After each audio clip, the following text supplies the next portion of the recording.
We're here today with my good friend again, Todd Stittelberg, the Antler King himself, and we're going to talk about something that I bet you Todd has some feelings on. There's really a lot of confusion about what goes into a bag of seeds, a bag of food plot seeds for whitetails. Sure. A heck of a lot of people out there believe that a white clover is a white clover is a white clover. All you got to do, well, forget about all you got to do. All you're doing is going down to the feed mill, grabbing a bunch of different strains of seeds that you like, throwing them in a bag, mark it up 50% or more. Here you go.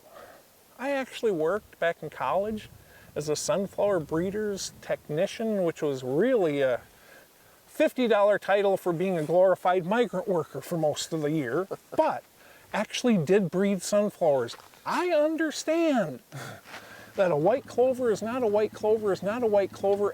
You can go ahead and breed them for all sorts of traits, but Todd, please explain to us why.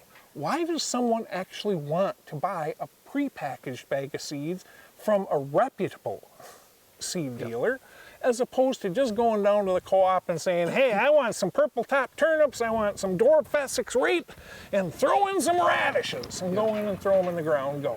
Well, good point. And you know, as you said, a white clover is not a white clover is not a white clover. There could be 60 different varieties of white clover. All of them have been bred for different traits, purposes. Some may produce more tonnage, some may be able to grow in lower pH soils. A great example I use is white clover generally is not awesome for haying unless you're using a variety strain that actually has a thicker, more stalk. Correct. But yet that stalk is not something a deer wants to eat, but it makes it so you can get that, you can actually make hay on that stuff. Right.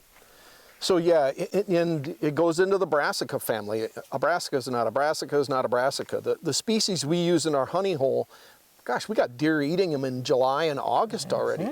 You know, but what have we been told by the experts for years? You're never going to have a deer touch your brassicas until after that frost, when that sends the sugars up from the root system into the leaves. And I can attest that what he's saying is 100% correct. Well, and I tested 6 different brassica species this past year, and great growth, produced a lot of tons. Problem is the deer didn't eat them. And so they didn't eat them early, they didn't eat them late. And even as we got into the winter, they hardly touched them. You know, so, and yet they're the same family as what we're using in our honey hole. Our Booner Buffet is a great example. We've got 2 varieties of alfalfas that are multi-leaf alfalfas. I worked on that for 25 years, testing different varieties of alfalfa. What I love about it is the multi-leaf, basically what's going on there is these plants have been bred to have a greater proportion of leaves to stem.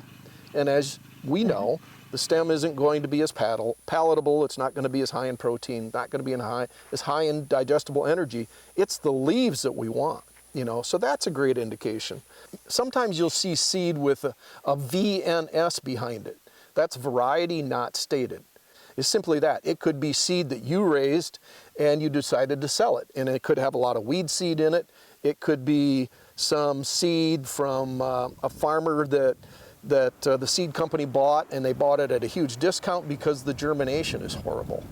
Or it could be a new test variety that seed company is really proud of, really high on, and they want to keep it under wraps so that their competitor doesn't, you know, get a chance to market it. So VNS can be good or bad. Final thoughts brought to you by Huntworth. But on average, how many years of testing goes into the products you're actually selling? Probably a minimum of 2 to 25 years.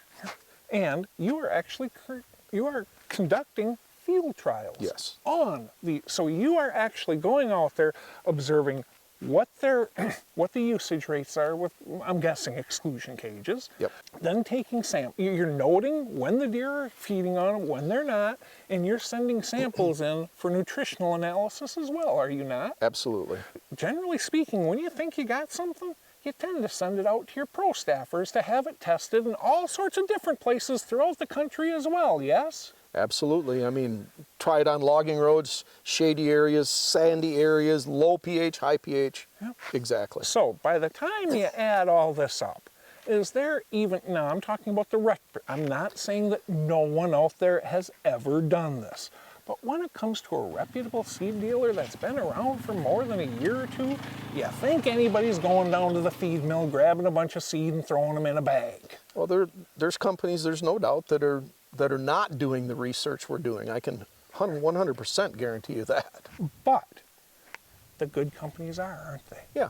And that is what you are actually you're paying for, all the trial and error in years in research that Todd Stittelberg has actually put in to coming up with this pretty bag with a great big buck picture on the front of it. Yeah.